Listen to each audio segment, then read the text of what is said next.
অবশেষে তাহলে ঘোষণা দিয়ে তাণ্ডব শুরু করেই দিল আওয়ামী লীগ। 13 নভেম্বর শেখ হাসিনার রায়ের তারিখ ঘিরে ঘোষিত লকডাউন সফল করতে আওয়ামী লীগের পক্ষ থেকে মুহুর্মুহু আহ্বান জানানো হচ্ছে সামাজিক যোগাযোগ মাধ্যমে।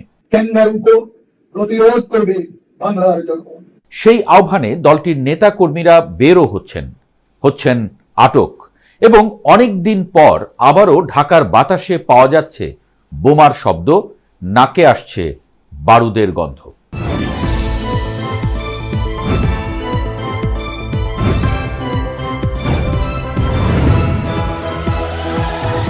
কি ঘটতে যাচ্ছে আসলে 13 নভেম্বর? অভ্যুত্থানে ক্ষমতাচ্যুত আওয়ামী লীগ যে লকডাউন কর্মসূচি ঘোষণা করেছে তাতে মানুষ সাড়া দেবে? এই কর্মসূচি প্রতিহত করতে সরকার তথা আইনশৃঙ্খলা বাহিনী ও সেনাবাহিনীর ভূমিকাই বা কী হবে? অনেকে প্রশ্ন তুলেছেন, লকডাউনের এই কর্মসূচির মধ্য দিয়ে আওয়ামী লীগ কি তার ফিরে আসার ইঙ্গিত দিচ্ছে, কিংবা আওয়ামী লীগ কি আসলেই ভয়ঙ্করভাবে ফিরে আসতে যাচ্ছে, নাকি এই কর্মসূচি ঘোষণার মধ্য দিয়ে তারা নিজেদের সক্ষমতা ও পরিস্থিতি রিহার্সেল দিতে চায়? 11 তারিখ জামায়াত সহ 8 দলের মহাসমাবেশের মূল উদ্দেশ্য যখন গণভোটের দাবি আদায়, ঠিক তার আগের দিন অর্থাৎ সোমবার ঢাকায় বিভিন্ন প্রান্তে ঘটে যাচ্ছে নানা অঘটন।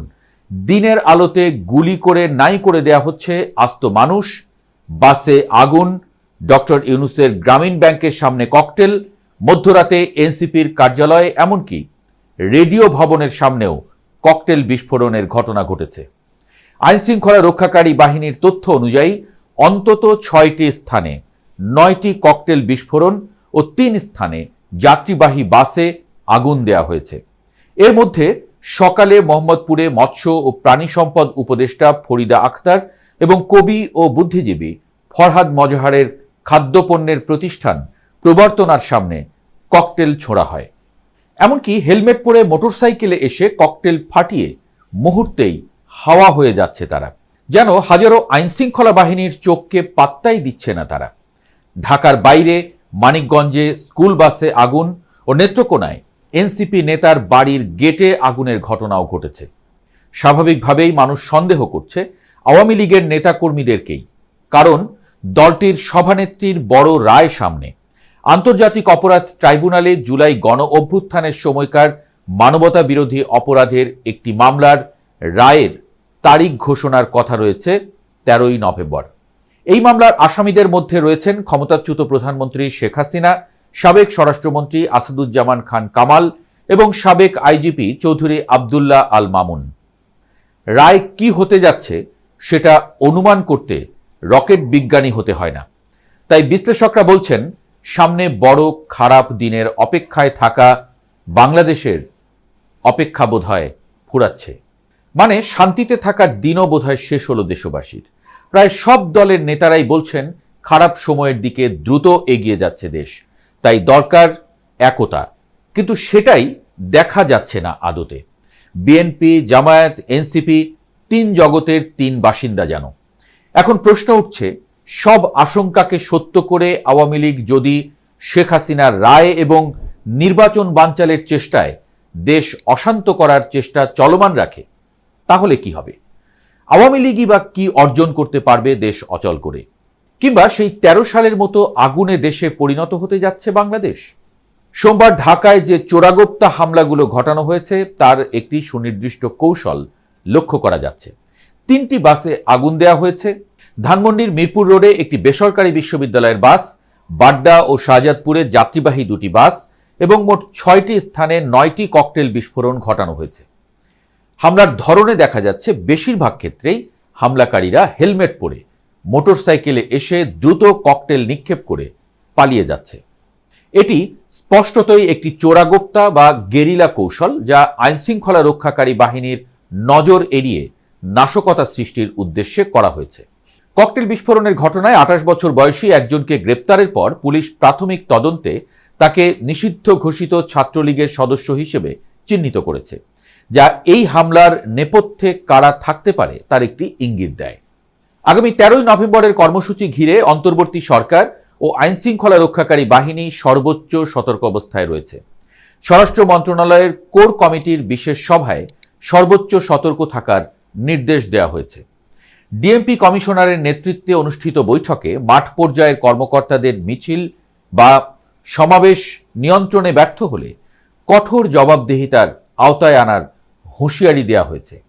13 নভেম্বর ঢাকায় অন্তত 17,000 পুলিশ সদস্য সক্রিয় থাকবেন এবং তাদের সঙ্গে যোগ দেবেন সেনাবাহিনী, বিজিবি, র্যাব এবং বিভিন্ন গোয়েন্দা সংস্থার বিপুল সংখ্যক সদস্য। রাজধানীতে ঢোকার পথে নিরাপত্তা চৌকি বসিয়ে তল্লাশি চলছে। আবাসিক হোটেল, হোস্টেল, মেস ও বস্তিতে অভিযান চালানো হচ্ছে। এরই মধ্যে কর্মসূচির পরিকল্পনার অভিযোগে গত 24 ঘন্টায় আওয়ামী লীগ ও সহযোগী সংগঠনের 34 নেতাকর্মীকে গ্রেপ্তার করা হয়েছে। ডিএমপি ট্রাইব্যুনাল সহ বিভিন্ন এলাকায় সভা সমাবেশ, মিছিল, মানববন্ধন নিষিদ্ধ করেছে। পুলিশের এই কঠোর অবস্থান স্পষ্ট করে যে তারা যে কোনো কর্মসূচিকে জিরো টলারেন্সে মোকাবিলা করতে প্রস্তুত। অর্থাৎ আওয়ামী লীগকে ঠেকাতে এহেন প্রস্তুতি নেই যা শেষ করেনি প্রশাসন। তবুও জনমনে শঙ্কা কিন্তু কাটছে না। বাতাসেই যেন থমথমে ভাবটা টের পাওয়া যাচ্ছে। তো আওয়ামী লীগ কেন 13 নভেম্বরকে কেন্দ্র করে এই তৎপরতা শুরু করল? কারণটি রাজনৈতিক ও বিচারিক উভয় দিক থেকেই গুরুত্বপূর্ণ। এই দিন আন্তর্জাতিক অপরাধ ট্রাইব্যুনালে জুলাই গণ অভ্যুত্থানের সময় সংঘটিত মানবতা বিরোধী অপরাধের মামলার রায়ের তারিখ ঘোষণা করার কথা। রায় নয়, বরং রায়ের তারিখ জানা যাবে এই দিনে। আওয়ামী লীগ এই ট্রাইব্যুনালকে ক্যাঙ্গারু কোর্ট মনে করে এবং তাদের পলাতক সাধারণ সম্পাদক ওবায়দুল কাদেরের বক্তব্য অনুযায়ী জনগণ নাকি এই কোর্টের বিরুদ্ধে রুখে দাঁড়াবে। ক্যাঙ্গারুকে প্রতিরোধ করবে বাংলার জনগণ।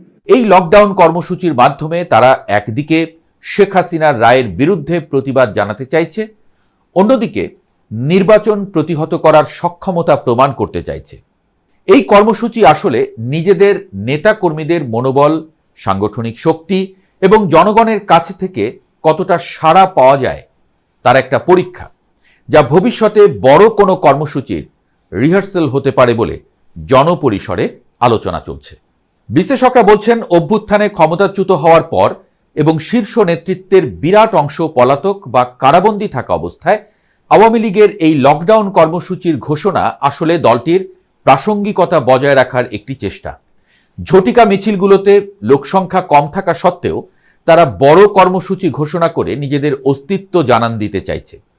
ভূরাজনৈতিক দিক থেকে ক্ষমতাচ্যুত প্রধানমন্ত্রী শেখ হাসিনা ভারত সরকারের আশ্রয়ে থাকা অবস্থাতেই অনলাইনে বিভিন্ন মাধ্যমে কথা বলছেন এবং আন্তর্জাতিক গণমাধ্যমে তার সাক্ষাৎকার প্রকাশ পাচ্ছে, যা ভারত সরকারের অনুমোদন সাপেক্ষে বলেই মনে করা যায়। বিশ্লেষকরা মনে করছেন, বাংলাদেশের রাজনীতি যত ঘোলাটে হবে আওয়ামী লীগের তৎপরতা তত বাড়বে। আওয়ামী লীগের এই তৎপরতার বিপরীতে রাজপথে অন্য দলগুলোও নিজেদের উপস্থিতি জানান দিচ্ছে।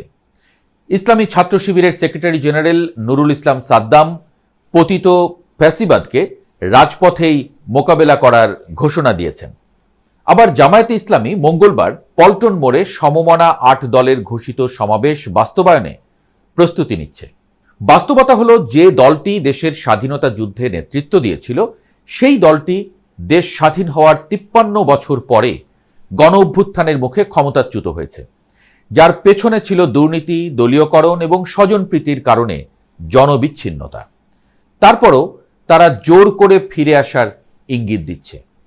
তবে 13 নভেম্বরের লকডাউন কর্মসূচিতে কত লোক সাড়া দেবে, সরকার কিভাবে তা প্রতিহত করবে, এর মধ্য দিয়ে হয়তো আগামী দিনের রাজনীতির সামান্য ইঙ্গিত পাওয়া যাবে। তবে সবচেয়ে জরুরি হলো, দেশের সব রাজনৈতিক দলকেই একটি বিষয়ে একমত হতে হবে, কোনো অজুহাতে যাতে ফেব্রুয়ারির জাতীয় নির্বাচনটি বানচাল হয়ে না যায়। যদি নির্বাচন বানচাল হয় তবে তার খেসারত দেশের জনগণকেই দিতে হবে। অন্তর্বর্তী সরকারের প্রধান দায়িত্ব হওয়া উচিত একটি অবাধ, সুষ্ঠু, গ্রহণযোগ্য এবং বিশ্বাসযোগ্য নির্বাচনের মধ্য দিয়ে নির্বাচিত সরকারের হাতে ক্ষমতা তুলে দেয়া। জুলাই সনদ ও সংস্কার সহ অমীমাংসিত বিষয়গুলো নির্বাচিত সংসদেই আলোচনার মাধ্যমে সিদ্ধান্ত নেওয়া উচিত, এমনটাই বলছেন বিশ্লেষকরা।